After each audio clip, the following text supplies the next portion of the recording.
یزید کے ہاتھ پر بیعت کرنا ہے بیعت کیجئے، بیعت نہیں کرنا ہے بیعت نہ کیجئے، لیکن آپ مکہ چھوڑ کر کے نہ جائیے۔ عمر بن سعید نے کیا کیا جانتے ہیں؟ یہ بھی اموی تھے، انہوں نے ایک سفید کاغذ لے کر کے عبداللہ بن جعفر کو دے دیا، کہا جو کچھ تمہیں لکھنا ہے لکھو، میں آنکھ بند کر کے اس پر دستخط کروں، مہر لگا دے رہا ہوں، جو کچھ لکھنا ہے لکھو اس کے اوپر، میں اس کے اوپر دستخط کرتا ہوں، مہر لگا دے رہا ہوں۔ لیکن یہ بھی قبول نہیں کیا گیا۔ اسی طریقے سے ایک اور صحابی ابو واقد لیثی نے بھی انہیں بہت سمجھایا، لیکن ماننے کے لیے تیار نہیں ہوئے۔ میرے اس وقت کاغذ کے اندر 11 یا 12 لوگوں کے نام اور ان کے اقوال بھی موجود ہیں کہ ان لوگوں نے کس طریقے حضرت حسین رضی اللہ تعالیٰ عنہ کو سمجھانا چاہا، لیکن حضرت حسین رضی اللہ تعالیٰ عنہ ان لوگوں میں سے کسی کی بات قبول کرنے کے لیے تیار نہیں ہوئے۔ اللہ تبارک و تعالیٰ کا فیصلہ تھا کہ انہیں وہاں پر جانا تھا۔ اور ایک بات اور آپ کے سامنے ذکر کر دوں، یہ بتائیے، اس نقطے کو امام نے تیمیہ نے ذکر کیا اور کہیں آپ شاید آپ کو کہیں پر ملے کہ حضرت حسین رضی اللہ عنہ کی پیدائش جو ہوئی تھی وہ مدینہ منورہ میں ہوئی تھی، جی 3 بلکہ 4 ہجری کو حضرت حسین کی پیدائش ہوئی تھی۔ پوری زندگی ان کو کس چیز کی ملی تھی؟ بڑی عزت کی ملی تھی۔ مسلمان ان کی عزت کیا کرتے تھے، انہیں ہاتھوں ہاتھ لیا کرتے تھے۔ کیوں نہ لیں بھائی، اللہ کے رسول صلی اللہ علیہ وسلم کے محبوب ہیں، آپ کے نواسے ہیں۔ بلکہ مسلمان کو اپنی گردن پر تلوار چلنا تو گوارا تھا، لیکن حضرت حسین کے پاؤں میں کانٹا چبھنا گوارا نہیں تھا۔ اس کے بعد حضرت ابوبکر کا زمانہ آیا، حضرت ابوبکر ان کی بڑی عزت کرتے رہے، بڑی خدمت کرتے رہے۔ حضرت عثمان کا زمانہ آیا، بڑی عزت کی ان کو، بڑی خدمت کی۔ حضرت عمر کا زمانہ آیا، بڑی خدمت کی، بڑی عزت کی۔ اپنے باپ، ظاہر بات باپ حاکم بنا، اس کے ساتھ رہے۔ ذرا اس بات پر غور کریں کہ اللہ کے رسول، اللہ تعالیٰ نے ان کا کیا مقام رکھا تھا، کیا مقام رکھا تھا؟ جنت میں نوجوانوں کے سردار ہیں۔ آخر ان کی قربانی کیا تھی؟ اللہ تعالیٰ کے ہاں کسی کو کوئی چیز خاندان سے نہیں ملتی ہے، کہ ملتی ہے خاندان سے؟ اگر خاندان سے ملتی تو حضرت ابراہیم کے والد کہاں جاتے؟ جنت میں جاتے، لیکن کہاں جائیں گے؟ حضرت نوح علیہ السلام کا بیٹا کہاں جاتا؟ لیکن کہاں گیا؟ اللہ کے رسول صلی اللہ علیہ وسلم، حضرت ابو طالب جنہوں نے آپ کی کتنی خدمت کی تھی، کہاں جاتے؟ لیکن نہیں۔ تو معلوم یہ ہوا کہ جنت اور جنت میں اونچا مقام کسی کو خاندان سے نہیں، کس سے ملنے والی ہے؟ قربانی سے ملنے والی ہے۔ تو اللہ تبارک و تعالیٰ نے انہیں کیا مقدر کیا تھا کہ وہ جنت کے نوجوانوں کے سردار ہیں۔ اللہ کے رسول صلی اللہ علیہ وسلم کی حدیث ہے کہ اللہ تعالیٰ بندے کے لیے جنت میں ایک مقام رکھتا ہے، لیکن اس مقام کو بندہ اپنی عبادت سے نہیں پاتا، تو اللہ تعالیٰ اسے مصیبت اور پریشانیوں میں مبتلا کرتا ہے تاکہ اس کے ذریعے اس مقام کو پالے۔ اس نقطے کے اوپر غور کریں۔ تو اللہ تعالیٰ حضرت حسین کو وہ مقام دینا چاہتا، رضی اللہ عنہ وہ مقام دینا چاہتا تھا، کہاں؟ جنت کے نوجوانوں کے سردار۔ اس لیے تمام لوگوں کی نصیحت کے باوجود اللہ تعالیٰ ایسے اسباب پیدا فرماتا رہا، پیدا کرتا رہا کہ وہ ان سے مطالبہ بھی کر رہے ہیں کہ مجھے مکہ چلے جانے دو، مطالبہ بھی کر رہے ہیں کہ مجھے یزید کے پاس جانے دو، مطالبہ بھی کر رہے ہیں مجھے ترکستان کی طرف جانے دو، وہاں جا کر جہاد کرتے ہوئے میں اپنی زندگی گزار۔ لیکن ظالموں نے، ان کوفیوں نے، ان شیعہ بدبختوں نے چھوڑا نہیں، انہیں بچوں کے سامنے انہیں شہید کیا۔ اس کا مطلب کیا ہے؟ اللہ تعالیٰ ان کے مقدر میں شہادت لکھا تھا تاکہ اونچے مقام تک پہنچ پائے۔ تو اللہ کی طرف سے جو فیصلہ ہوتا اسے کوئی ٹال نہیں سکتا۔ دیکھیے، یہ چند باتیں تھیں، وقت 1 گھنٹے کا گزر گیا ہے، لیکن میں جس چیز کی طرف زیادہ توجہ دینا چاہتا ہوں وہ یہ ہے کہ حضرت حسین رضی اللہ عنہ شہادت کا یہ واقعہ اس طریقے سے پیش آیا۔ یہ سارا الزام کس کے اوپر رکھا جا رہا ہے؟ یزید ابن معاویہ، اس لیے اسے یزید نہیں کہتے، کیا کہتے ہیں؟ یزید پلید، نعوذ باللہ من ذالک۔ کیا کہتے ہیں؟ ناپاک کہتے ہیں۔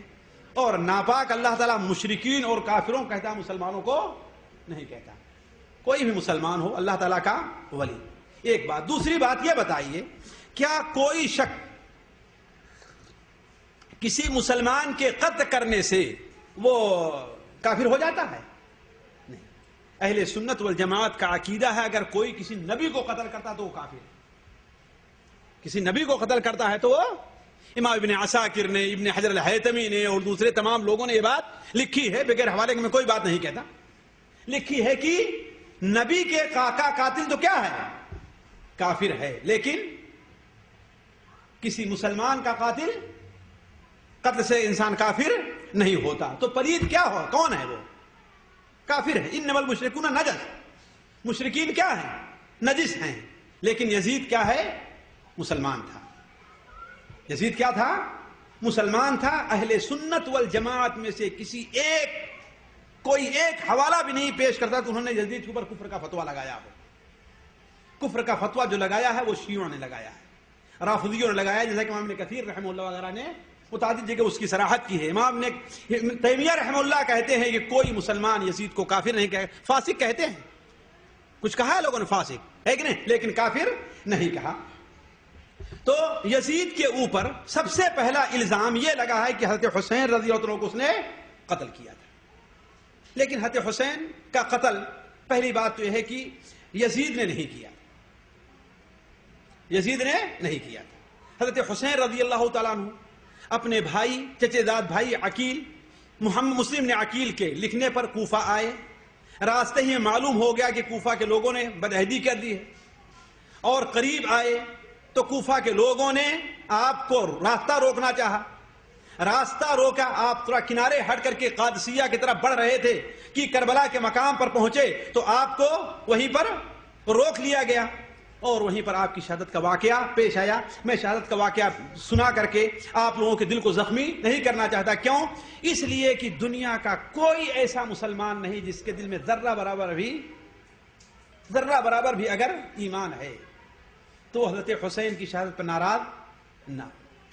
اسی لیے امام غزالی رحمہ اللہ، امام احمد ابن علی ابن حجر الہیتمی شافعی رحمہ اللہ، ان دونوں نے صراحت کے ساتھ لکھا ہے کہ عوام کے سامنے حضرت حسین رضی اللہ عنہ کی شہادت کا واقعہ نہیں بیان کرنا چاہیے۔ اسی لیے تاریخ کی کتابوں میں اہل سنت والجماعت کے الفاظ میں آپ دیکھیں تاریخ کا واقعہ نہیں، جتنے واقعات تقریباً کس کے ہیں؟ شیعوں کے بیان کرنا ہے۔ واقدی نے بیان کیا ہے جو شیعہ تھا، لوط ابن یحییٰ نے بیان کیا جو شیعہ تھا، نصر بن مزاحم نے بیان کیا ہے جو شیعہ تھے۔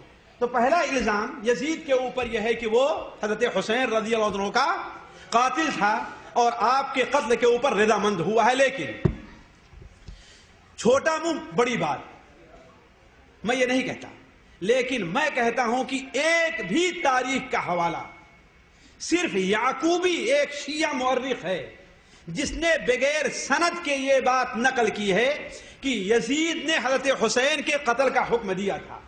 اس کے علاوہ کسی بھی تاریخ کے اندر، ہم نے تاریخ دمشق دیکھی، ہم نے تاریخ طبری دیکھی، البدایہ والنہایہ دیکھی، ہم نے الکامل دیکھی، کسی بھی تاریخ کے اندر یہ نہیں ملتا ہے کہ یزید نے حضرت حسین رضی اللہ تعالی عنہ کے قتل کا حکم دیا ہو۔ حکم کس چیز کا دیا تھا؟ یہ دیا تھا کہ حضرت حسین رضی اللہ تعالی عنہ کو کوفہ میں داخل ہونے سے روکا جائے، اس بات کا حکم دیا تھا۔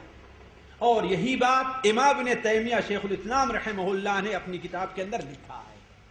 یزید کا جو خط تھا وہ یہ تھا کہ مجھے پتا چلا ہے کہ حسین ابن علی عراق کی طرف جا رہے ہیں، اس لیے نگرانوں کو بیٹھاؤ، فوج کو لگاؤ، سخت نگرانی کرو، صرف تہمت پر بھی لوگوں کو گرفتار کرو، البتہ کسی کو قتل نہ کرنا یہاں تک کہ وہ لڑائی پر اتر آئے، اور جو معاملہ بھی درپیش ہو ہر ایک معاملے کی مجھے خبر دینا۔ والسلام علیکم ورحمۃ اللہ وبرکاتہ۔ تاریخ طبری کے اندر یہ چیز موجود ہے۔ تو کسی بھی تاریخ کی کتاب میں یہ چیز کوئی آدمی ماں کا لال نہیں دکھا سکتا ہے، تاریخ یعقوبی محمد بن حسین جو شیعہ تھا اس کے علاوہ، اور وہ بھی بغیر سند کے نقل کی، اسی کوئی سند نہیں بیان کی ہے۔ باقی کسی بھی تاریخ کی کتاب میں کوئی بھی چیز ایسی نہیں ہے کہ حضرت حسین رضی اللہ عنہ کے قتل کا حکم کس نے دیا ہو؟ یزید ابن معاویہ نے دیا ہو۔ یہ میرا چھوٹا منہ اور بڑی بات نہ سمجھیں، میں یہ بات نہیں کہہ رہا ہوں۔ ہم سے پہلے امام ابن تیمیہ جیسے بڑے بڑے علماء، امام ابن کثیر جیسے بڑے بڑے علماء نے بھی یہ بات کہی ہے کہ یزید نے حضرت حسین رضی اللہ عنہ کے قتل کا حکم نہیں دیا تھا۔ تو یہ چیز ثابت کرنا یزید پر کوئی حکم لگانے سے پہلے ضروری ہے کہ ہاں ثابت کیا کہ اس نے قتل کر کا حکم دیا تھا. دوسری چیز، کیا قتل کا حکم تو نہیں دیا تھا، لیکن کیا یزید حضرت حسین رضی اللہ عنہ کے قتل پر خوش ہوا تھا؟ اگر خوش ہوا تھا تو اس کا مطلب اس میں شریک ہے کہ نہیں ہے؟ سنن ابو داؤد کے اندر، سنن ابو داؤد میں ایک حدیث ہے کہ اللہ کے رسول صلی اللہ علیہ وسلم کا ارشاد ہے کہ اگر کسی جگہ پر کوئی برائی ہو رہی ہے، وہاں پر کوئی شخص موجود ہے اور اس برائی سے راضی نہیں ہے، تو گویا وہاں پر موجود ہی نہیں ہے وہ. یہ حدیث کی بات نا، سنن ابو داؤد کے اندر حدیث ہے، صحیح سند سے مروی ہے. اگر کسی جگہ کوئی برائی ہو رہی ہے اور ایک شخص وہاں پر موجود ہے لیکن اسے برا سمجھتا، اسے اچھا نہیں سمجھتا، تو گویا کہ وہاں پر وہ موجود نہیں ہے، یعنی اللہ تعالیٰ اسے کوئی گناہ نہیں دے گا. اور اگر کسی جگہ کوئی برائی ہو رہی ہے، وہاں پر کوئی شخص موجود تو نہیں، البتہ اسے اچھی سمجھتا ہے، تو کیا مطلب ہے؟ گویا کہ وہ شخص وہاں پر موجود ہے. یہ شرعی اصول ہے کہ نہیں اصول ہے؟ تو اب یہ دیکھا جائے کہ کیا تاریخ سے یہ پتہ چلتا ہے کہ یزید حضرت حسین رضی اللہ تعالی عنہ کی شہادت پر خوش تھا یا نہیں تھا؟ اس سلسلے میں امام ابن تیمیہ رحمہ اللہ، امام ابن کثیر رحمہ اللہ کا دو کا حوالہ میں دیتا ہوں جو یہاں پر نوٹ ہے. وہ لوگ لکھتے ہیں کہ یزید حضرت حسین رضی اللہ عنہ کی شہادت پر خوش نہیں تھا بلکہ ناراض ہوا ہے. امام ابن کثیر ایک جگہ اپنی تاریخ البدایہ والنہایہ میں لکھتے ہیں کہ خوش نہیں ہوا، لیکن شاید اسے ناراضگی بھی نہیں ہوئی. خوش نہیں ہوا لیکن شاید اسے ناراضگی. لیکن امام ابن تیمیہ رحمہ اللہ بڑی صراحت کے ساتھ لکھتے ہیں کہ وہ اس سے ناراض نہیں تھا.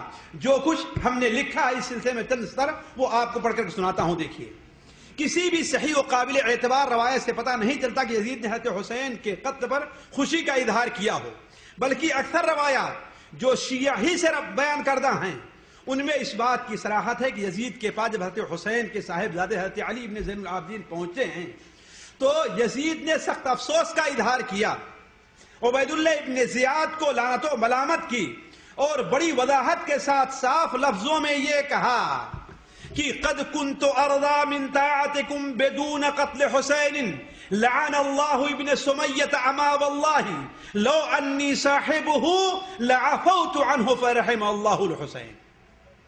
کہا کہ اے کوفہ کے لوگوں، میں تمہاری اطاعت پر بغیر قتل حسین کے راضی تھا، لیکن حسین کو قتل کر کے تمہارے ہاتھ پر بیعت کرو، میں اس پر راضی نہیں ہوں. اور کیا کہا؟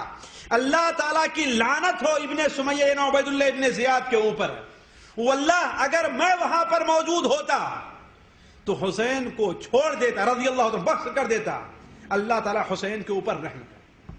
اور البدایہ والنہایہ کے اندر لکھتے ہیں، ایک جگہ اور ہے کہ یزید نے کہا جب حضرت علی ابن حسین زین العابدین کو اپنے یہاں سے اس لیے کہ انہیں کہا کہ اگر تم میرے پاس رہنا چاہتے ہو تو میرے پاس رہو ورنہ جہاں تمہیں پسند ہو. انہوں نے کہا نہیں مجھے مدینہ جانا ہے. تو مدینہ اپنے خصوصی آدمیوں کو لے کر کے بھیجا، اور وہ آدمی اس جماعت اور گروپ کا اتنا لحاظ کرتے تھے کہ جہاں پر ایک قافلہ ٹھہرتا تھا وہ لوگ ٹھہرا کر کے دور جا کر کے ٹھہرا کرتے تھے. حتیٰ کہ سکینہ رضی اللہ تعالی عنہا نے اپنے بھائی علی ابن حسین سے کہا یہ لوگ کتنے اچھے ہیں، یہ لوگ ہمیں لے کر کے آئے ہیں تو انہیں کوئی ہدیہ اور تحفہ دینا چاہیے. چنانچہ علی ابن حسین نے کہا تمہارے گلے میں جو ہار ہے انہیں نکال کر کے دے دو. یہ وہ صورت ہے جو تاریخ میں موجود ہے جس کے خلاف بیان کیا جاتا ہمارے اور آپ کے سامنے. تو حضرت علی ابن حسین رضی اللہ تعالی عنہ جب وہاں سے رخصت ہونے لگے تو دوبارہ عبید اللہ ابن زیاد نے کہا قبح اللہ ابن سمیہ اما والله لو انی صاحب ابی ما سارنی خصلة الا اعطیته ایاه ولدفعت عنه بكل ما استطعت ولو بهلاك بعض ولدی. ذرا واللہ اس بات پر غور کریں، کاش کہ آپ لوگ عربی سمجھتے.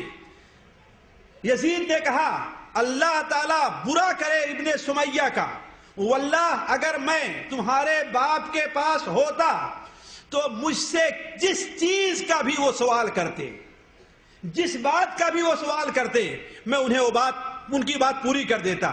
واللہ اگر میں وہاں پر موجود ہوتا تو اگر میرے بعد بیٹے قتل ہو جاتے پھر بھی میں ان کو بچا لیتا، میں انہیں بچانے کی کوشش کرتا۔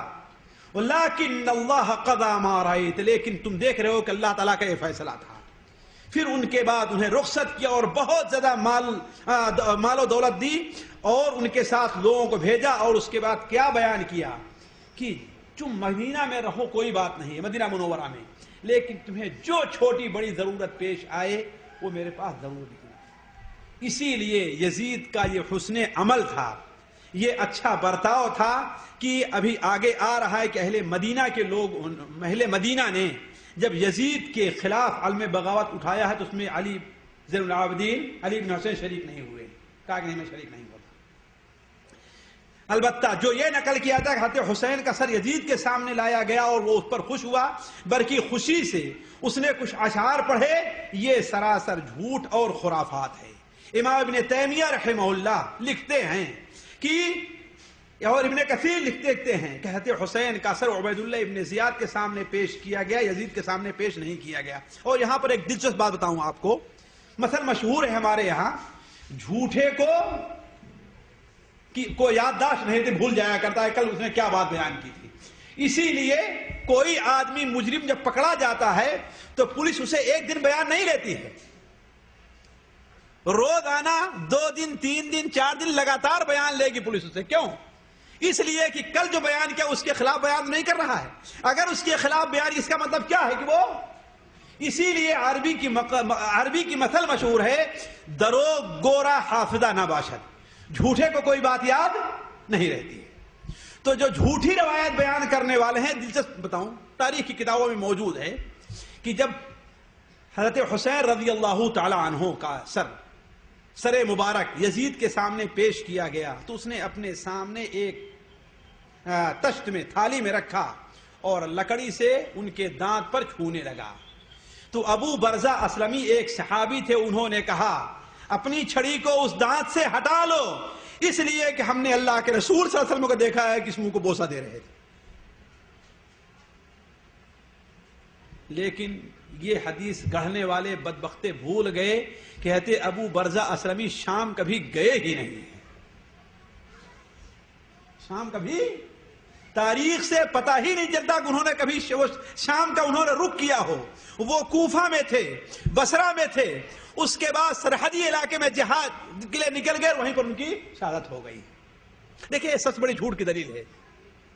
اسی لیے علماء کہتے ہیں کہ ان کا سر حضرت حسین کے سامنے نہیں بلکہ کس کے سامنے، عبید اللہ ابن زیاد کے سامنے پیش کیا گیا تھا۔ تو یہ پہلا الزام تھا کن کے اوپر، حسین کے اوپر کی، یزید کے اوپر کی حضرت حسین کا قتل کیا، اس کے قتل کے اوپر راضی ہوا۔ لیکن صحیح حقیقی بات صحیح تاریخ سے یہی ہے کہ نہ تو قتل کا حکم دیا تھا اور نہ اس پر راضی تھا۔ دوسری بات جو بہت بڑی خرابی پیش آئی ہے تاریخ میں اور بڑا برا واقعہ پیش آیا ہے، اللہ کرتا کہ ایسا واقعہ نہ پیش آتا، وہ اہل مدینہ کے ساتھ یزید کی فوج کا غلط برتاؤ تھا۔ لیکن اصل میں قصہ کیا ہے، ذرا اس کے اوپر ذرا غور کریں تو معاملہ تھوڑا سا آپ لوگ سمجھ میں آئے گا۔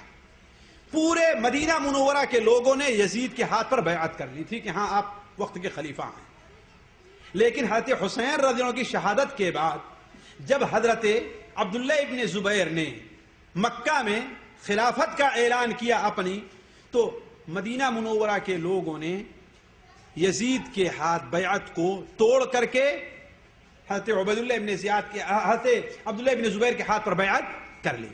یزید نے بہت سمجھانے کی کوشش کی، ایک صحابی نعمان ابن بشیر کو بھیجا۔ کس کو بھیجا؟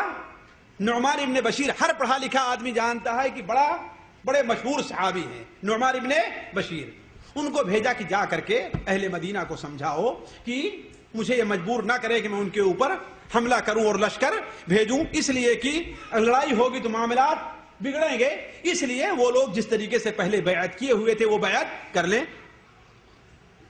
حضرت نعمان ابن بشیر آئے، لیکن وہ لوگ ان کی کوئی بات ماننے کے لیے تیار نہیں ہوئے۔ نعمان ابن بشیر بہت ناراض ہو کر کے گئے اور عبداللہ ابن مطیع جو ان کا سردار تھا باغیوں کا، ان سے کہہ کر کے گئے اگر میری بات نہیں مانتے تو سنو، اللہ کی قسم میں گویا دیکھ رہا ہوں کہ جس چیز طرف تم دعوت دے رہے ہو اسے چھوڑ کر کے بھاگو گے اور لوگ اپنی سواریوں پر بیٹھ کر کے تلوار سے لوگوں کی کھوپڑیوں اور پیشانیوں کو زخمی کریں گے، دونوں جماعتوں میں لڑائی چھڑ جائے گی، اور گویا میں تمہیں دیکھ رہا ہوں کہ اپنی سواری کو ایڑ لگا کر کے میرے پاس بھاگ کر کے آؤ گے، اور ان مسکینوں یعنی انصار کو گلیوں میں، مسجدوں میں اور اپنے دروازوں پر قتل ہوتے چھوڑ کر کے دیکھو گے۔ اور ایسا ہی ہوا۔ عبداللہ ابن مطیع نے جب دیکھا کہ میدان گرم ہو گیا ہے اور شام کی فوج غالب آ رہی ہے تو مدینہ چھوڑ کر کے بھاگ کھڑا۔ اسی طریقے سے حضرت عبداللہ ابن زبیر جو دوسرے صحابی ہیں، عبداللہ ابن جعفر ابن ابی طالب، حضرت حسین رضی اللہ تعالیٰ عنہ کے جداد بھائی، حضرت جعفر طیار کے بیٹے، وہ بھی صحابی ہیں، وہ یزید کے پاس گئے اور کہا سنا ہے آپ مدینہ پر حملہ کرنے کے لیے فوج بھیج رہے ہیں؟ کہا تم دیکھ نہیں رہے ہو کہ وہ لوگوں نے میرے ہاتھ پر بیعت کی تھی؟ آپ ذرا غور کریں اس نقطے پر کہ آپ کے جیب سے کوئی 10 ریال چھین کر کے بھاگ رہا ہو تو آپ کا اس کے ساتھ کیا معاملہ ہوگا؟ جی چھوڑ دیں کہ لے جاؤ، جانے دو، چھوڑیں، سوچیں آپ۔ میں یزید سے محبت کا دعویٰ نہیں کرتا، ابھی میں آپ کے سامنے رکھتا ہوں کہ اہل سنت والجماعت کا صحیح موقف اہل یزید کے بارے میں کیا ہے، اہل سنت والجماعت کا، لیکن ذرا آپ اس عذر کو بھی تو قبول کریں کہ آخر اس نے اتنا بڑا کام کیوں کیا کہ ہمارے جیب سے اگر 10 ریال کوئی لے چھین کر کے بھاگ رہا ہو تو ہمارا بس چلے گا تو اس کا ہاتھ پیر توڑ دیں گے ہم۔ ہے بات صحیح کہ نہیں صحیح بات؟ جی چے جائے کہ وہ خلیفہ وقت ہے اور مدینہ منورہ جیسا شہر اس کے ہاتھ سے نکل رہا ہے، اسے غصہ نہیں آئے گا؟ آخر دنیاوی لحاظ سے وہ مدینہ منورہ پر دنیاوی لحاظ سے حملہ کرنے کو اسے حق بنتا تھا کہ نہیں بنتا تھا؟ دینی لحاظ تھوڑی دیر کے لیے چھوڑ دیا، مدینہ منورہ کی قدوسیت، اس کا مبارک ہونا اور وہاں پر صحابہ کرام کی اولاد، اس کو چھوڑ دیجئے، لیکن دنیاوی لحاظ سے بنتا تھا نہیں بنتا تھا؟ کیوں؟ اس لیے کہ صرف آپ کا 10 ریال نہیں آپ کی جیب سے جا رہا ہے، پورا کیا جا رہا ہے؟ پورا ملک، پورا شہر خطرے میں پڑ رہا۔ اسی لیے حضرت عبداللہ ابن جعفر گئے اور کہا مدینہ منورہ پر حملہ کرنا آپ چاہتے ہیں؟ کہتے ہیں کہ جاؤ، تمہاری بات مان لے رہا ہوں، تم شفاعت کرو، تمہاری شفاعت قبول کر لے رہا ہوں۔ میں فوج مدینہ منورہ کے بغل سے راستے سے مکہ مکرمہ بھیج رہا ہوں، اس لیے کہ وہاں پر عبداللہ ابن زبیر نے میرے خلاف بغاوت کی ہے اور لوگوں نے میرے ہاتھ پر بیعت کی تھی اور اس نے انکار کیا ہے۔ اگر مدینہ منورہ کے لوگ ہماری اطاعت قبول کر لیتے ہیں، بغاوت سے بعد آ جاتے ہیں، تو نہ یہ کہ میں ان سے کوئی تعارض نہیں کروں گا، انہیں جتنا دیتا تھا اس سے زیادہ دوں گا اب، اور لیکن اگر نہیں مانتے ہیں تو ظاہر بات ہم ان کے اوپر فوج بھیجیں گے، حملہ کریں گے۔ چنانچہ ادھر سے جب فوج گزری ہے تو لوگ اسے ماننے کے لیے تیار نہیں ہوئے۔ حضرت عبداللہ ابن عمر رضی اللہ تعالیٰ عنہ نے مدینہ منورہ کے لوگوں کو سمجھایا، جیسا کہ مسند احمد میں، صحیح مسلم شریف میں اور صحیح سنن ترمذی میں ہے کہ جب یزید ابن معاویہ کے ہاتھ پر لوگوں نے بیعت کو توڑ دیا تھا، ہاتھ بیعت کو، تو حضرت عبداللہ ابن عمر کھڑے ہوئے، اپنے بچوں کو جمع کیا اور کہا اے لوگو، ہم نے اس شخص کے ہاتھ پر اللہ اور اس کے رسول کے لیے بیعت کی ہے۔ یہیں پہ ذرا غور کریں کہ اگر یزید فاسق تھا، فاجر تھا، شرابی تھا، بے نمازی تھا، تو حضرت عبداللہ ابن عمر یہ بات کہتے ہیں؟ ذرا عقل کے ناخن لیں، جو لوگ یہ باتیں کہتے ہیں ان کی عقل کہاں ہے؟ جذبات میں آ کر کے، کسی کی محبت میں آ کر کے انصاف کو نہیں ترک کرنا چاہیے، عقل سے کام لیں۔ اسلام عقل اور سمجھ کی دعوت دیتا ہے۔ تو حضرت عبداللہ ابن عمر نے کیا کہا کہ تم میں کا ہم نے اس کے ہاتھ پر اللہ اور اس کے رسول کی بیعت کی ہے اور ہم نے اللہ کے رسول صلی اللہ علیہ وسلم سے سنا ہے کہ جو آدمی کسی کے ہاتھ پر بیعت کر کے اس کی خیانت کرے گا تو قیامت کے دن اس کے پیچھے خیانت کا جھنڈا گاڑا جائے گا۔ اس لیے اے لوگو، اس سے بڑی خیانت اور کچھ نہیں ہے کہ امام وقت کے ہاتھ پر کوئی آدمی بیعت کرے اور پھر بیعت کو توڑ دے۔ اس لیے اگر تم میں سے کسی نے اس بیعت کو توڑا تو میرا ساتھی نہیں ہے۔ اسی طریقے سے، اسی لیے آپ تاریخ پڑھیں گے تو آپ کو پتا چلے گا کہ مدینہ منورہ کے اوپر جب حملہ ہوا ہے تو اس میں بنی عبد المطلب کا کوئی آدمی شریک نہیں ہوا، نہ بنو ہاشم کا کوئی آدمی شریک تھا، نہ ہی بنو عبد المطلب کوئی آدمی شریک نہیں تھا۔ حضرت علی زین العابدین جن کے باپ شہید ہوئے تھے کربلا میں، وہ بھی اس میں شریک نہیں ہوئے، اور نہ ہی ان کے خاندان کا کوئی آدمی شریک ہوا۔ اس کا مطلب کیا ہے؟ اور ابھی آگے آئے گا کہ محمد ابن الحنفیہ، ان کے بارے میں جانتا ہے کہ وہ کون ہے؟ محمد ابن حنفیہ، جی کون ہے محمد حنفیہ؟ حضرت حسن حسین کے بھائی ہے، لیکن والدہ اور حضرت علی رضی اللہ عنہ کے بیٹے ہیں۔ محمد ابن حنفیہ نے ان لوگوں سے مناظرہ کیا، بحث کی، مباحثہ کیا، کس بات پر؟ کہ یزید کی بیعت کو توڑنا نہیں ہے۔ آگے ابھی میں آپ کو پڑھ کر کے سناؤں گا، تو ذرا اس پر غور کر لیں کہ ہاں یزید کو آخر وہ بنتا تھا کہ نہیں بنتا تھا۔ تیسری بات یہ ہے کہ یزید ابن معاویہ نے مان لیا کہ اس کا یہ بہت غلط کام تھا۔ اہل مدینہ نے اگر بیعت کو توڑ دی تھی تو کم سے کم جو لوگ بیعت کو توڑے تھے وہی، البتہ یہ ہے کہ وہاں پر جو ہے خون خرابہ نہیں کرنا چاہیے، صرف فوج کو اور کہ عام لوگوں کو خون خرابہ نہیں ہونا چاہیے تھا۔ اس سلسلے میں بڑے مبالغہ سے کام لیا گیا ہے۔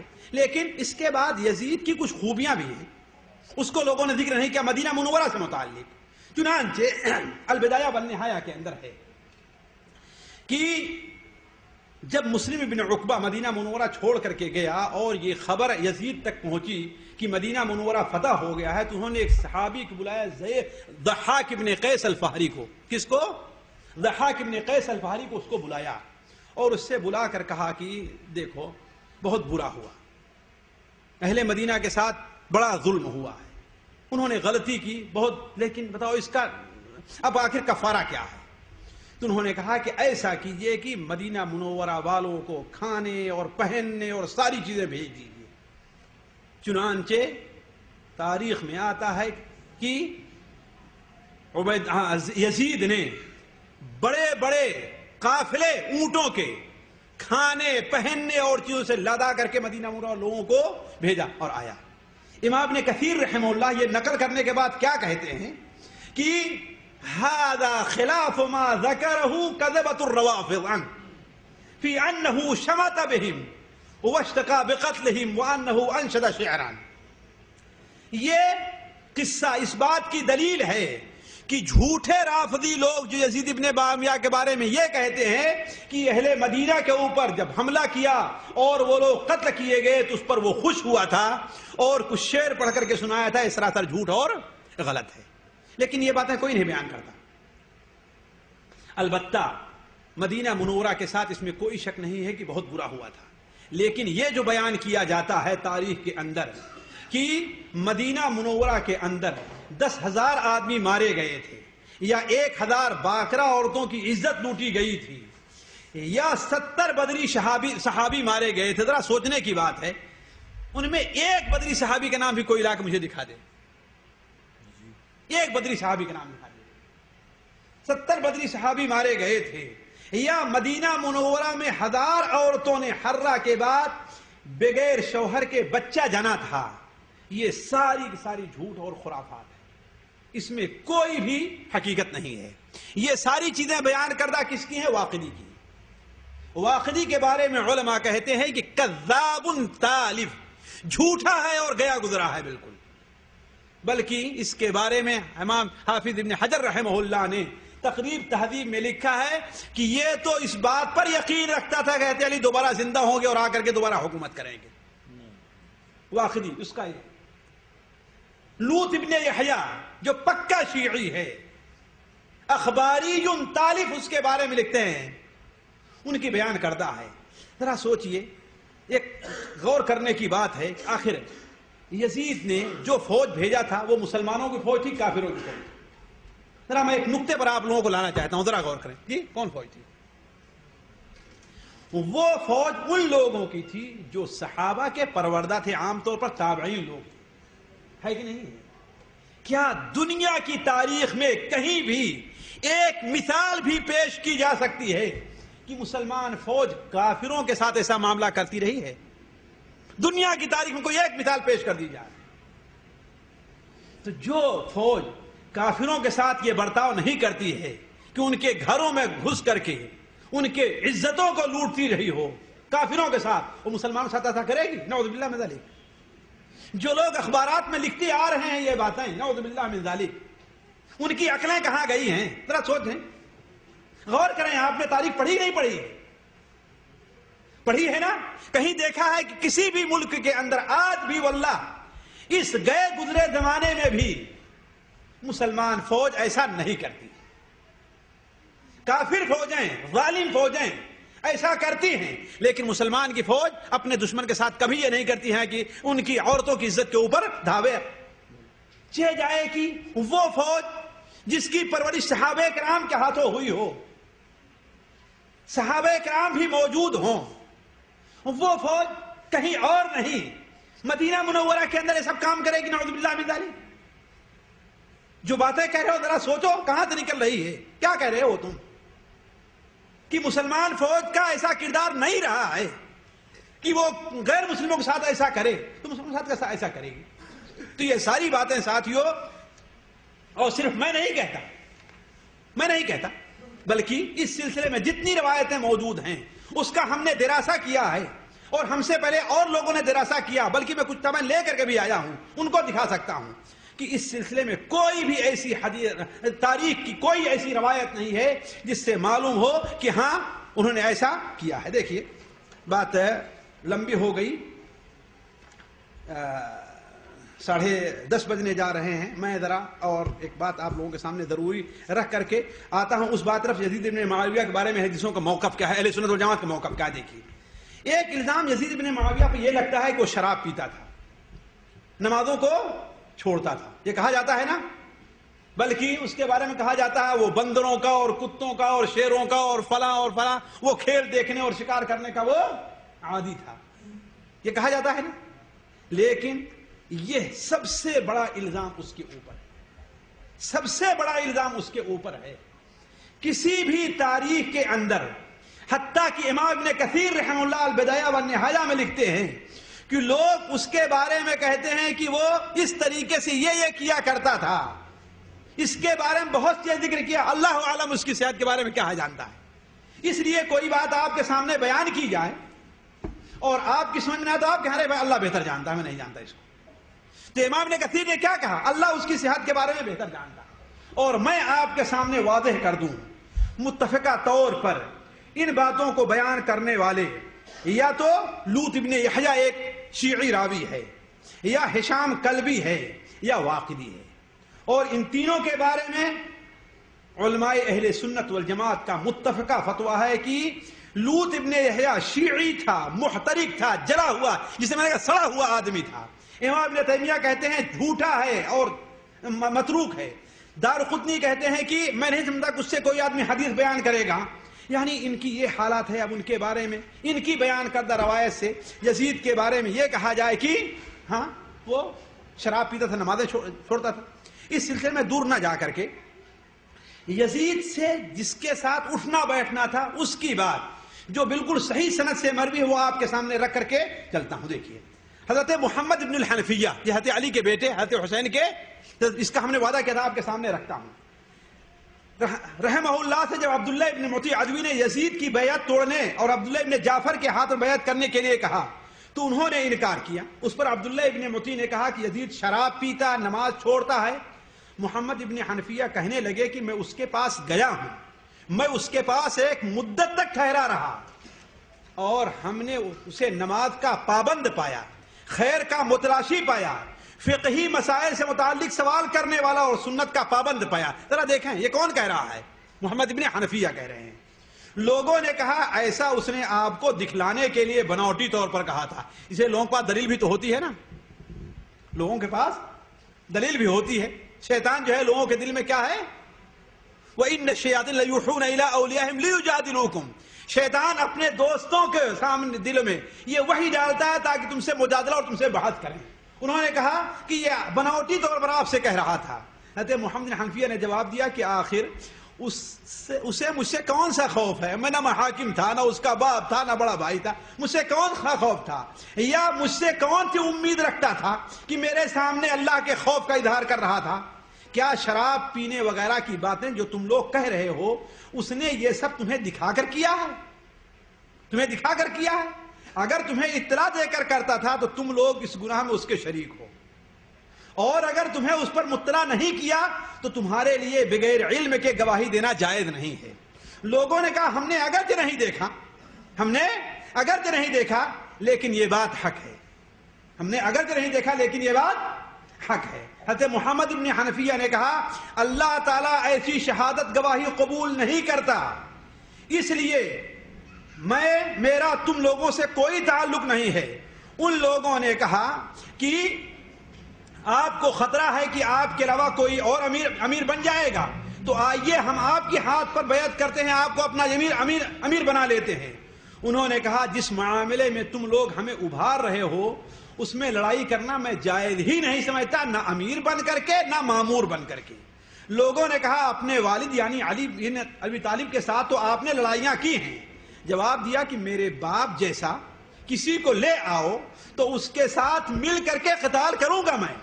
لوگوں نے پھر کہا اپنے بیٹے قاسم اور ابو القاسم کو میرے ساتھ جانے کا حکم دے دیجئے۔ جواب دیا اگر ہم نے اپنے لڑکوں کو تمہارے ساتھ مل کر قتال کا حکم دیا تو اس کا مطلب یہ ہوا کہ اس کام میں میں تمہارا شریک ہوں۔ لوگوں نے کہا تو کم از کم چل کر کے لوگوں کو ہماری مدد کے لیے لڑائی پر ابھاریے۔ جواب دیا کہ اگر میں نے لوگوں کو ایسی بات کا حکم دیا جسے میں پسند نہیں کرتا اور نہ ہی وہ کام میں خود کرتا ہوں تو اس طرح ہم نے بندگان خدا کی خیر خواہی نہیں کی۔ لوگوں نے کہا تب تو ہم آپ کو زبردستی اپنے ساتھ لے چلیں گے۔ آپ نے جواب دیا پھر تو اس حالت میں بھی میں لوگوں کو یہی حکم دوں گا کہ اللہ سے ڈریں، اسے ناراض کر کے لوگوں کو راضی نہ کرے۔ یہ موقع کو غنیمت سمجھ کر کے اپنے اہل و عیال کے ساتھ مکہ میں روانہ ہو گئے۔ یہ بات بدایہ والنہایہ اور امام ذہبی رحمہ اللہ کی تاریخ کے اندر موجود ہے، اور محقق کہتے ہیں کہ اس روایت کی سند صحیح ہے۔ اس روایت کی سند کیا ہے؟ صحیح ہے۔ ذرا اس طرف اس کو دیکھیں جو آدمی ان کے ساتھ رہ چکا ہے، اور دوسری طرف دیکھیں کہ ہاں بھائی وہ شراب پیتا تھا، شراب میں مست رہتا تھا، حتیٰ کہ شراب پی کر کے بسا اوقات نماز کو بھی چھوڑ، نعوذ باللہ من ذالک۔ یہ کہاں تک اس کے اندر حقیقت ہے؟ اور ہم نے پہلے بھی آپ سے یہ بات کہی تھی کہ اتنا ہم لوگوں نے یزید کے خلاف سن لیا ہے کہ اگر کوئی حق بات کہے اسے لوگ ماننے کے لیے جلدی تیار نہیں ہوں گے، کہ اس قدر بولے گئے ہیں جھوٹ سچ کے نام پر، سچ میں بولوں تو دنیا کو نہ باور آئے گا۔ اسی طریقے سے ذرا آپ سوچیں کہ جیسے کہ ابھی ہم نے کہا تھا کہ 3 سال یا 2 سال لگاتار یزید امیر حج بن کر کے گیا تھا۔ ذرا سوچیں حج میں حضرت عبداللہ ابن عمر اور دوسرے کتنے صحابہ کرام شریک تھے، بلکہ سن 50-52 بڑے بڑے صحابہ کرام، حضرت ابو ہریرہ، حضرت عائشہ، یہ لوگ بھی زندہ تھے۔ اگر وہ اسی طریقے سے شرابی کبابی اور یہ وہ تھا تو اس کے ساتھ حج کرنے لوگ کیوں گئے تھے؟ لوگوں نے منع کیوں نہیں کیا؟ لوگوں نے روکا کیوں نہیں؟ یہ ایک حدیث روایت بیان کسی نے یہ اعتراض کیا ہو۔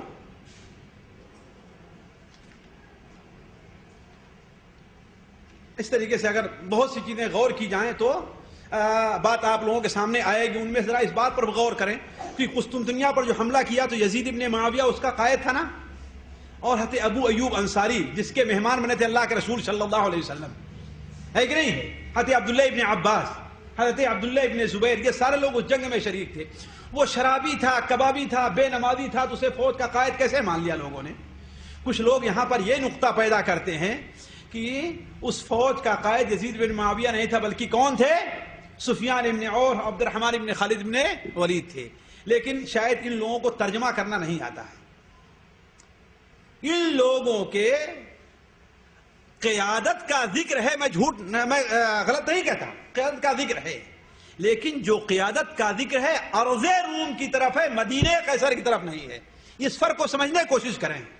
ارض روم سوریا سے لے کر کے اس وقت پوری کی پوری ارض روم مانی جاتی تھی، سوریا سے لے کر کے وہاں تک اٹلی تک پوری ارض روم تھی۔ تو یعنی جہاں پر روم کی حکومت تھی وہاں پر لوگوں نے حملہ کیا، لیکن یزید کے بارے میں جو کیا ہے یہ ہے کہ مدینہ قیصر اور قسطنطنیہ پر حملہ کیا، اس کو لوگ بھول جایا کرتے ہیں۔ اسی لیے بڑے بڑے مورخین، بلکہ حافظ ابن حجر رحمہ اللہ نے فتح الباری کے اندر نقل کیا ہے کہ کان امیر الجیش بالاتفاق، مورخین کا، محدثین کا، شراح حدیث کا اس پر اتفاق ہے کہ اس فوج کا قائد کون تھا؟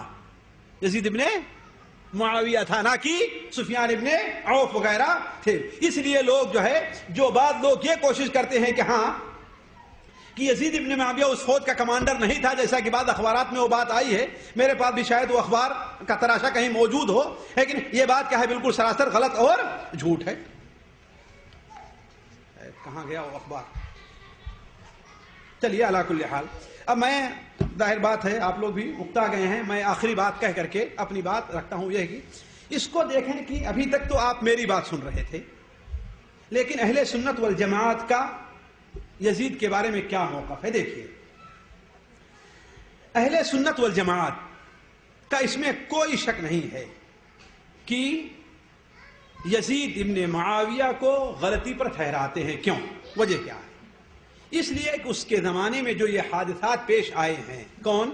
حضرت حسین رضی اللہ عنہ کے قتل کا، حضرت اور خانہ کعبہ کے اوپر بھی حملہ کرنے کا، لیکن جو یہ کہا جاتا ہے خانہ کعبہ کا غلاف جل گیا تھا جس نے منجنیق سے مارا تھا، یہ بات بالکل غلط ہے، تاریخی طور پر یہ ثابت نہیں ہے۔ اور مدینہ منورہ پر حملے کا یہ اس کی غلطیاں تھیں، یہ اس کی غلطیاں تھیں۔ اس لیے عمومی طور پر اہل سنت و جماعت اس سلسلے میں خاموشی اختیار کرتے ہیں۔ البتہ اس سے پہلے میں ایک نقطہ آپ کے سامنے بیان کروں۔ اب آپ کہیں گے کہ آخر یزید ابن معاویہ نہ اس پر راضی تھا، اس میں کوئی شک نہیں، مان لیتے ہیں آپ کی بات کو، تو آخر اہل کوفہ نے اسے قتل کیوں کیا؟ ذرا اس تاریخ کو پڑھیں، شاید یہ آپ کو بہت کم جگہ ملے، لیکن اگر اس پر غور کریں گے تو آپ کی سمجھ بات آئے گی۔ حضرت حسین رضی اللہ تعالی عنہ، جیسا کہ تاریخ طبری کے اندر، بدایہ والنہایہ کے اندر، تمام کتب تاریخ کے اندر موجود ہے کہ عمر ابن سعد جب فوج لے کر کے گئے تو ان کے سامنے 3 باتوں کو رکھا تھا۔ پہلی بات تو یہ رکھا تھا کہ دیکھو، بلکہ صراحت کے ساتھ کہا، کیا تم لوگوں نے مجھے خط لکھ کر کے بلایا نہیں ہے؟ ان لوگوں نے کہا ہم نے نہیں بلایا۔ تو حضرت حسین رضی اللہ تعالیٰ عنہ جو بڑے بڑے تھیلے خط کے اپنے ساتھ لیے ہوئے تھے، اسے اپنے آدمی سے کہا لوگوں کے سامنے نکال کر کے دکھا دو۔ تو فوج کے اندر جو کوفی موجود تھے کہ ہاں آپ کی بات صحیح ہے، لیکن ہم نے خط نہیں لکھا آپ کو، ہم نے خط نہیں لکھا آپ کو، اللہ کے بعد تم نے نہیں لکھا، لیکن تمہارے بڑے بڑے لوگوں نے تو لکھا ہی نہیں لکھا۔ تو یہ خط ان کے سامنے موجود تھے۔ تو پہلی چیز یہ پیش کیا کہ اے لوگوں مجھے جانے دو، میں مکہ واپس چلا جاؤں۔ تیسری چیز یہ رکھا کہ میں یزید کے پاس جا کر کے اس کے ہاتھ پر بیعت کر لوں یا اپنا معاملہ حل کر لوں، اپنا معاملہ طے کر لوں۔ تیسری چیز یہ رکھا کہ سرحدی علاقے میں، خاص طور پر یہ قسطنطنیہ وغیرہ میں، اس علاقے مسلمان فوج جہاد کے اندر ہے، میں اس میں جا کر کے شریک ہو جاؤں۔ امام ابن کثیر رحمہ اللہ بدایہ والنہایہ میں لکھتے ہیں کہ عمر ابن سعد نے کہا کہ اس سے بہتر بات اور کیا ہو سکتی ہے، چنانچہ یہ لکھ کر کے عبید اللہ ابن زیاد کے پاس بھیجا کہ معاملہ بالکل آسان ہے، مصیبت کے پہاڑ جو بادل ہمارے اوپر جو چھائے ہوئے تھے وہ اب چھٹ گئے ہیں، اور حضرت حسین رضی اللہ عنہ یہ پیشکش کر رہے ہیں۔ عبید اللہ ابن زیاد نے کہا کہ اس کے مال لینے میں کوئی برائی نہیں ہے، لیکن وہاں پر بدبخت شمر دلجوشن جو کوفہ کے لوگوں کا سردار تھا وہ موجود تھا، کہا کہ نہیں ایسے نہ چھوڑیے، بلکہ آپ کے خلاف تلوار اٹھائے ہیں تو انہیں مجبور کیجئے کہ انہیں قید کر کے آپ کے سامنے لایا جائے، یزید کے پاس نہیں ہے۔ کہا کہ اس سے آپ کی بہادری ہوگی، آپ کی بڑائی ہوگی اور آپ کو بڑا منصب مل جائے گا۔ سوچا ہوگا ہو سکتا ہے کہ یزید کے بعد آپ خلیفہ بن جائے کہ آپ نے اتنا بڑا کام کیا ہے۔ تو عبید اللہ ابن زیاد کو یہ نہیں ماننے دیا اور اس پر مجبور کرنا چاہا کہ تلوار اٹھائیں اور انہیں مجبور کیا جائے کہ عبید اللہ ابن زیاد کے پاس آئیں۔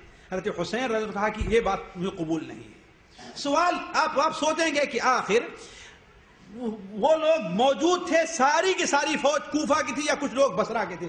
ساری کی ساری فوج کوفہ کی تھی، اور 20,000 کی فوج جو موجود تھی عمر ابن سعد کے ساتھ، ظاہر بات اس میں کچھ لوگ تو ایسے رہے ہوں گے جن لوگوں نے خط لکھا ہوگا کہ نہیں خط لکھا ہوگا. آخر وہ لوگ اس پر راضی کیوں نہیں ہو رہے تھے کہ حضرت حسین رضی اللہ تعالیٰ عنہ مکہ جائیں یا شام چلے جائیں، دمشق کیوں نہیں راضی ہو رہے تھے؟ اس کی ایک وجہ میری سمجھ میں آئی ہے. سب سے بڑی وجہ سمجھ میں یہ آئی ہے کہ حضرت حسین رضی اللہ عنہ یزید کے پاس پہنچ گئے تو ظاہر بات ہوگی کہ آخر آپ کیوں آئے، وجہ کیا تھی؟ تو بتائیں گے کہ ہاں مجھے خط لکھ کر کے بلایا گیا ہے. تو وہ خط کہاں لا کے دے دیں؟ تو لوگوں کی ہینڈ رائٹنگ بھی موجود تھی، لوگوں کی دستخط بھی موجود تھی. اب خطرہ تھا کہ اگر یہ خطوط یزید تک پہنچ گئے تو یزید ہماری گردن ناپ لے گا. لہذا آپ پوری تاریخ میں پڑھیں گے کہ حضرت حسین رضی کے خیمے کے اندر آگ بھی لگائی گئی تھی.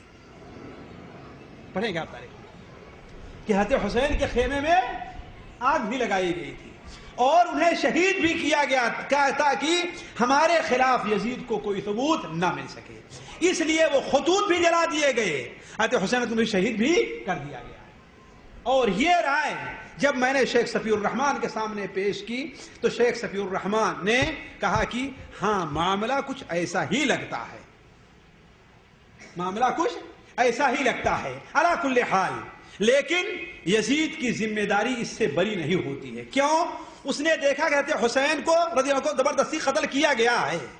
اس نے نہ تو عبید اللہ ابن زیاد کو معزول کیا اور نہ کوئی ناراضگی کا لیٹر لکھا اس کے پاس، جبکہ وہ حاکم وقت تھا. جو کچھ ہو رہا اس کے نام سے ہو رہا ہے، جو کچھ ہو رہا تھا اس کے نام سے ہو رہا تھا. کم سے کم یہ کرنا چاہیے کہ عبید اللہ ابن زیاد کو معزول کیا ہوتا یا اس کے پاس سختی کا سرزنش کا لیٹر لکھا ہوتا اور وہ کوفی حضرات جن لوگوں نے انہیں بلایا تھا ان کے اوپر اس پر سختی کیا ہوتا. لیکن وہ شاید اس پر خاموش ہو گیا کہ چلو ملک میرے ہاتھ میں آ گیا.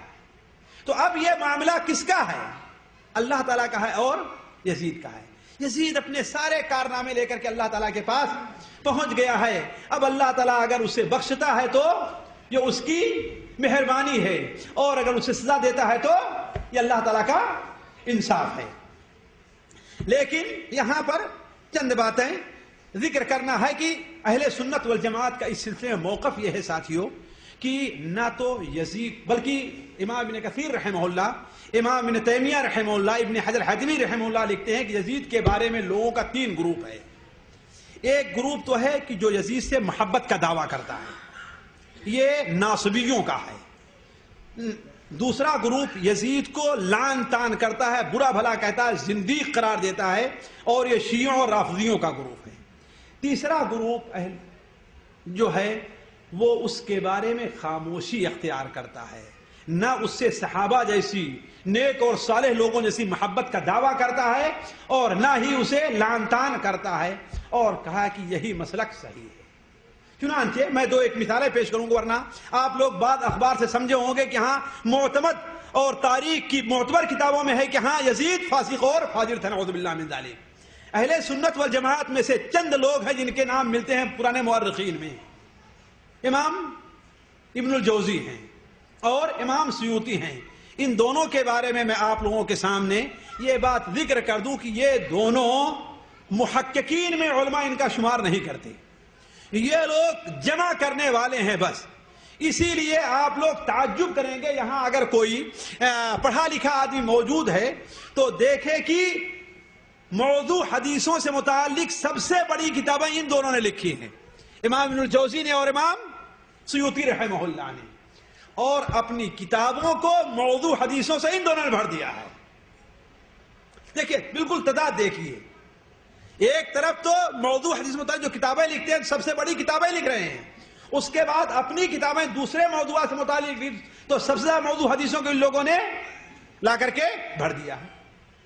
تو ان لوگوں کا شمار اس پائے کے محققین میں نہیں ہے جیسے ابن حجر ہیں، امام ابن تیمیہ رحمہ اللہ ہیں، امام عبد الغنی المقدسی رحمہ اللہ ہیں، حنبل رحمہ اللہ ہیں. یہ لوگ ہیں، ان پائے میں ان کا شمار نہیں ہے.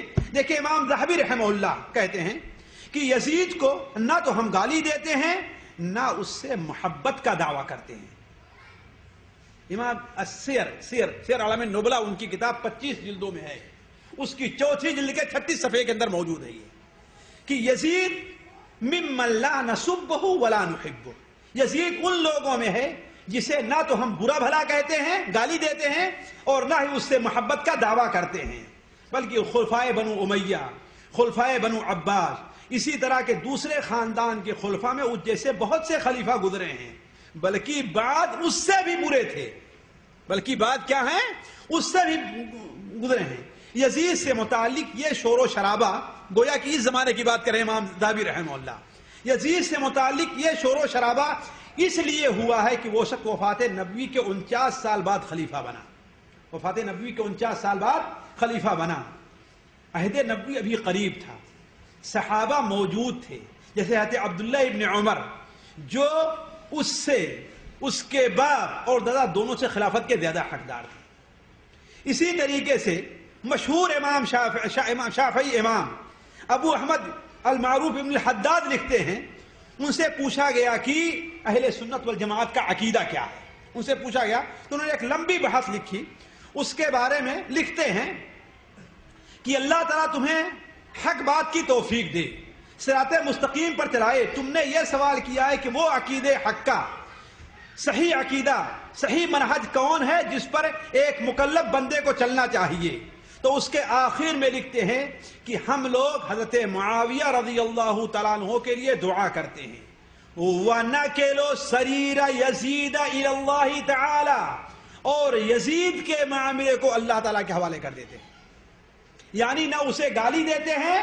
اور نہ اس سے محبت کے دعویٰ کرتے ہیں، حوالے کر دیتے ہیں۔ کیوں؟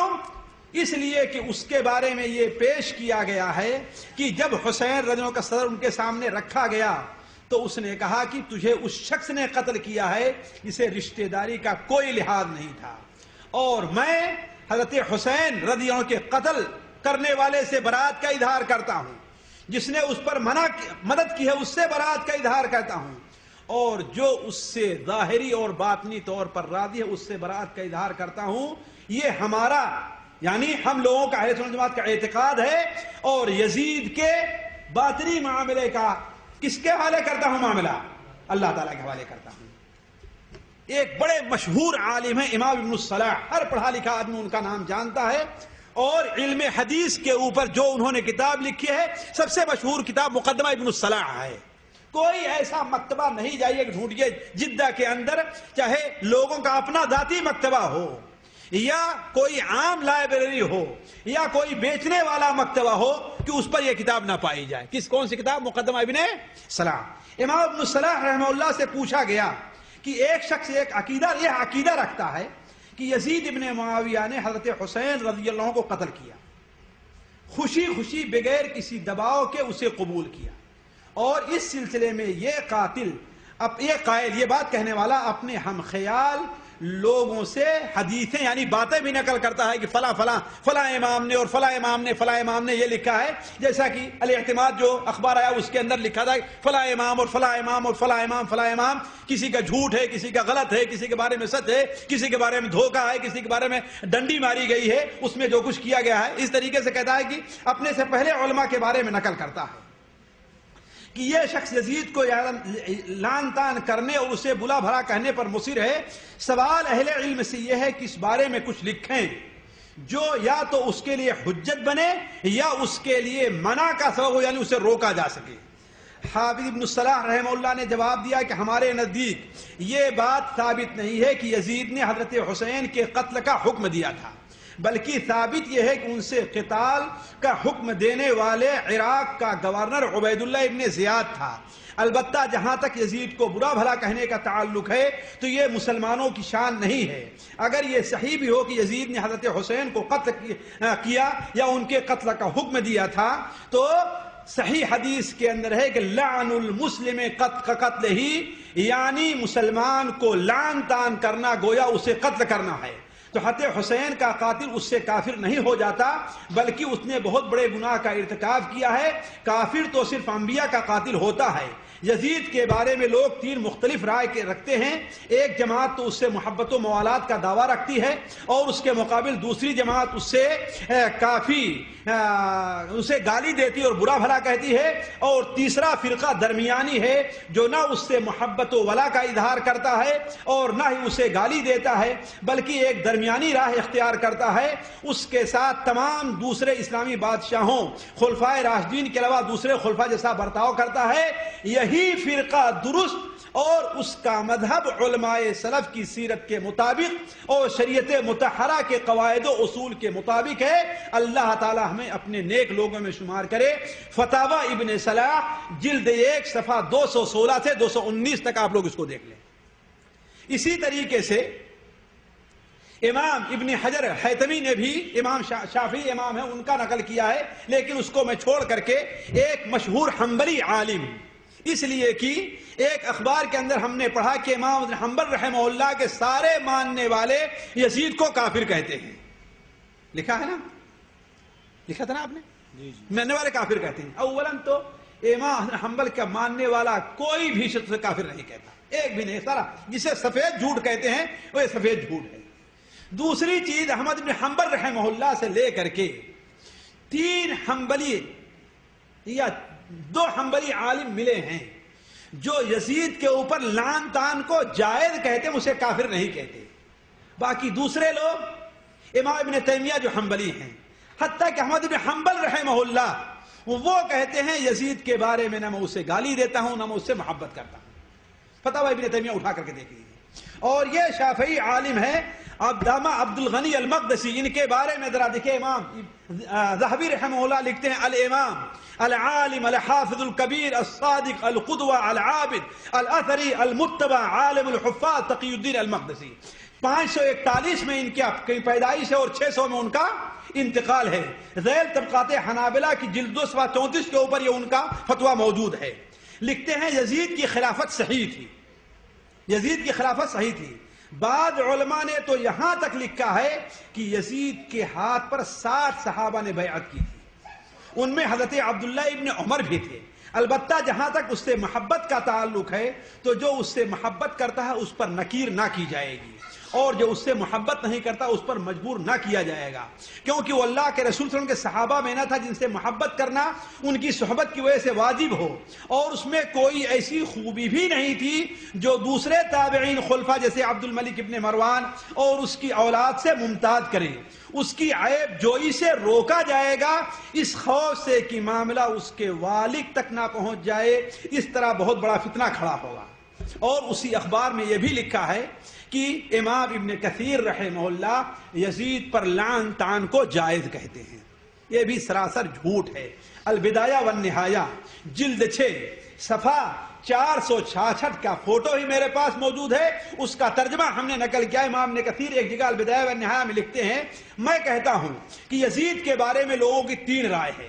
کچھ لوگ اس سے محبت اور موالات کا دعویٰ کرتے ہیں، یہ شام کے بعد وہ لوگ ہیں جو ناصبی ہیں، ان کا یہ خیال ہے۔ رافضیوں کی جماعت دیکھیں، انہوں نے کہتے ہیں کیا کریں، رافضی کیا جانتے ہیں کس کو کہتے ہیں؟ رافضی جی شیعہ حضرات اثنا عشری جو رافضی ہیں، رافضیوں کی جماعت اسے برا بھلا کہتی ہے اور اس کے بارے میں ایسی چیزیں بیان کرتی ہے جس سے وہ بری تھا، اور بہت سے رافضی تو اسے زندیق کہتے ہیں، حالانکہ وہ ایسا نہیں تھا۔ زندیق کہتے ہیں یعنی کافر، حالانکہ وہ ایسا نہیں تھا۔ ایک اور جماعت نہ اس سے محبت کا دعویٰ کرتی ہے نہ اس سے برا بھلا کہتی ہے۔ برا بھلا اس لیے نہیں کہتی، وہ لوگ جانتے ہیں کہ وہ زندیق نہیں تھا جیسا کہ رافضیوں کا خیال ہے، اور محبت اس لیے نہیں کرتی کہ اس کے زمانے میں جو بڑے خوفناک اور بڑے حادثات پیش آئے ان میں سب سے برا کربلا میں حضرت حسین رضی اللہ تعالیٰ عنہ کا قتل ہے۔ اب بس 5 منٹ میں آپ کا اور لیتا ہوں اس بارے میں کہ یزید ابن معاویہ کے بارے میں کچھ حدیثیں غلط نقل کی جاتی ہیں کہ حدیث میں اللہ کے رسول صلی اللہ علیہ وسلم اسے برا بھلا کہا ہے۔ اس سلسلے میں ایک عام بات بتاؤں، امام ابن القیم رحمہ اللہ جو حنبلی بہت بڑے عالم ہیں، بڑے مشہور ہیں، وہ المنار المریف میں نقل کرتے ہیں کہ بنو امیہ کے برائی کے بارے میں جتنی حدیثیں نقل کی گئی ساری کی ساری جھوٹ ہیں، اور بڑی خوبی کی بات یہ ہے، آپ لوگ بھی ہنسیں گے، اور دلچسپی کی بات یہ ہے کہ جو اخبار کا میں حوالہ دے رہا تھا، اس اخبار میں البدایہ والنہایہ کے حوالے سے، یہ ہے وہ اخبار کا تراشا، البدایہ والنہایہ کے حوالے سے نقل کی گئی ہیں تین حدیثیں نقل کی گئی ہیں، 3 حدیثیں نقل کی گئی ہیں۔ وہ حدیثیں کاش کہ مجھے جلدی مل جاتی، اس لیے کہ وقت کم ہے، وہ کہاں ہم نے رکھا ہے۔ 3 حدیثیں نقل کی جاتی ہیں۔ ایک تو یہ ہے کہ اللہ تعالیٰ یزید کا برا کرے، دوسری ایک حدیث نقل کی جاتی ہے کہ ہاں شیخ کیا ہے حدیثیں؟ یہ ہے، یہ دیکھیے، ہاں اے لوگو، ہاں یہ ہے، میری امت کی ہلاکت چند بیوقوف لڑکوں کے ہاتھوں ہوگی۔ ایک، پہلا وہ شخص میری سنت کو بدلے گا بنو امیہ کو ہوگا، پہلا وہ شخص جو میری سنت کو بدلے بنو امیہ سے ہوگا جس کو یزید کہا جائے گا۔ میری امت کا معاملہ عدل کے ساتھ قائم رہے گا، حتیٰ کہ پہلا شخص جو اس کو تباہ کرے گا وہ بنو امیہ سے ہوگا۔ حوالہ کس کا دیا شیخ؟ دیکھیں تو سواعق اور بدایہ والنہایہ کا۔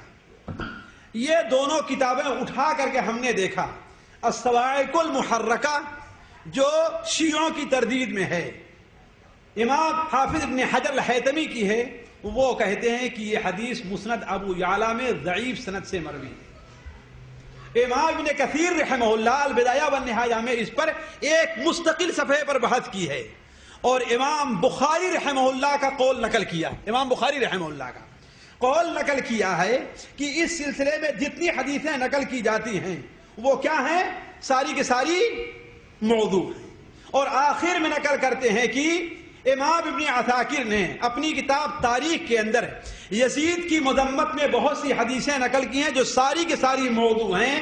سب سے بہتر حدیثیں وہ ہو سکتی ہیں جو ہم نے یہ نقل کی ہے، حالانکہ یہ حدیث ضعیف اور منقطع ہے۔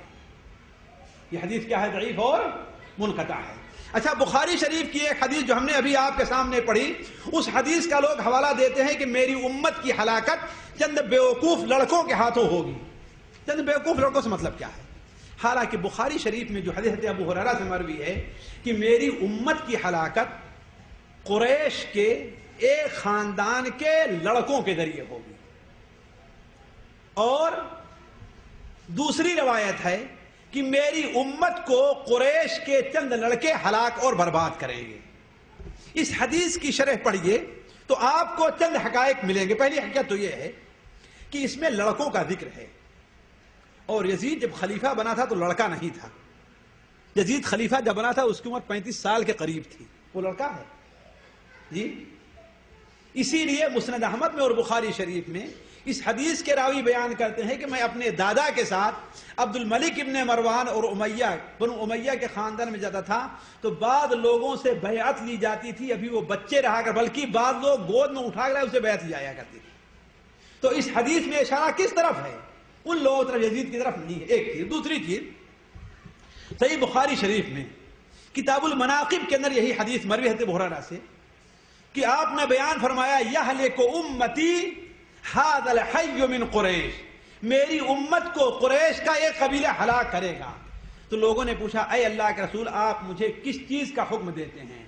تو آپ نے فرمایا کاش کے لوگ ان تمام معاملات سے بالکل الگ تھلگ رہتے۔ یعنی مطلب کیا ہوگا؟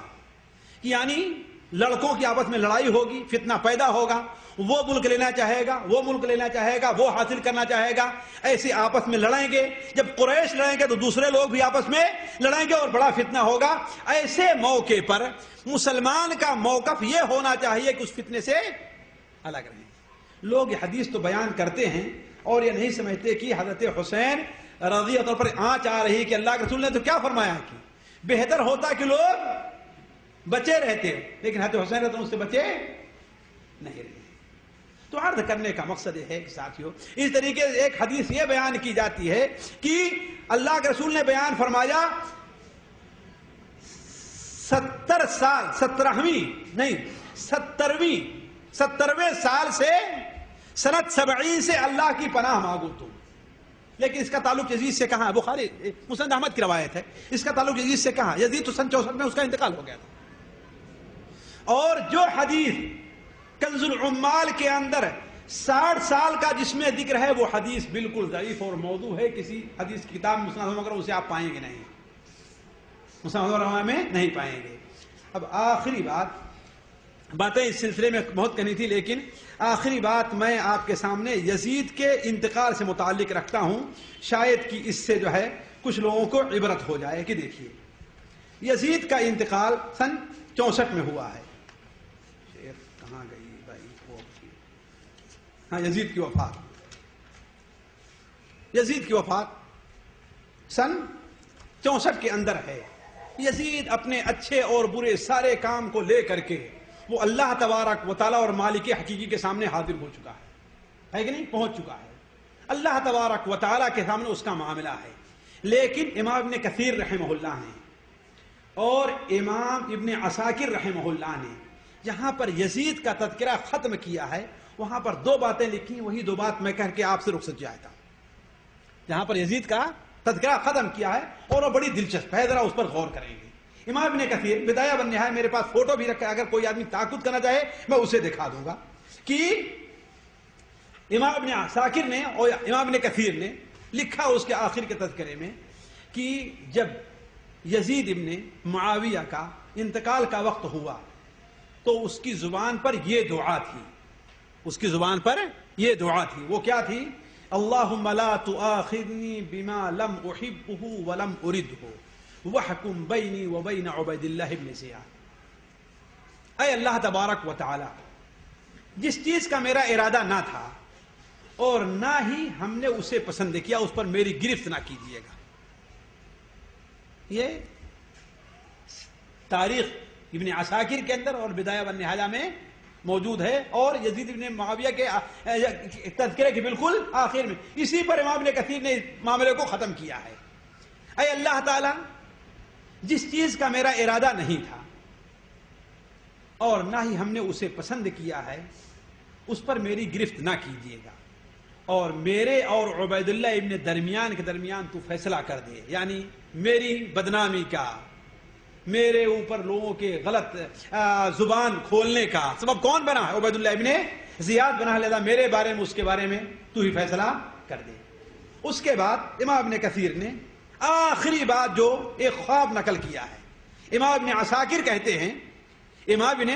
کہتے ہیں کہ مجھ سے بحرین کے قاضی ابو العباس محمد ابن الفضل ابن المظفر العابدی نے بیان کیا اور اپنے ہاتھ سے لکھ کر کے بھیجا ہے. گویا کہ درمیان میں کوئی واسطہ نہیں ہے, خود ہی بیان کیا اور لکھ کر کے بھیجا. وہ کیا لکھا تھا کہ میں نے یزید ابن معاویہ کو خواب میں دیکھا. دیکھیے خواب پر کوئی کمل اعتماد نہیں ہونا چاہیے, ہے کہ نہیں, لیکن کسی معاملے میں تسلی کے لیے استشہاد کے طور پر کہ ایسا ہو سکتا ہے پیش کیا جا سکتا ہے. اللہ تعالی کی قدرت سے رحمت سے کوئی بڑی بعید بات نہیں ہے کہ یزید ابن معاویہ کو میں نے خواب میں دیکھا تو میں نے اس سے کہا کیا آپ نے حضرت حسین کو قتل کیا ہے؟ اس نے جواب دیا نہیں. ہم نے کہا کیا تم نے حضرت حسین کو قتل کیا ہے؟ میں نے کہا, اس نے کہا نہیں. تو ہم نے پوچھا کہ اللہ نے تمہارے ساتھ کیا معاملہ کیا, کیا تمہیں بخش دیا؟ اس نے جواب دیا کہ ہاں اللہ نے مجھے بخش دیا اور جنت میں داخل کر دیا. اللہ نے مجھے بخش دیا اور جنت میں داخل کر دیا. میں نے کہا کہ اچھا وہ حدیث جو بیان کی جاتی ہے کہ اللہ کے رسول صلی اللہ علیہ وسلم نے حضرت معاویہ کو دیکھا کہ اپنے کندھے پر ایک بچے کو لیے ہوئے تھے تو آپ نے فرمایا کہ ایک جنتی شخص ایک جہنمی شخص کو اٹھائے ہوئے ہے, تو وہ حدیث کیسی ہے؟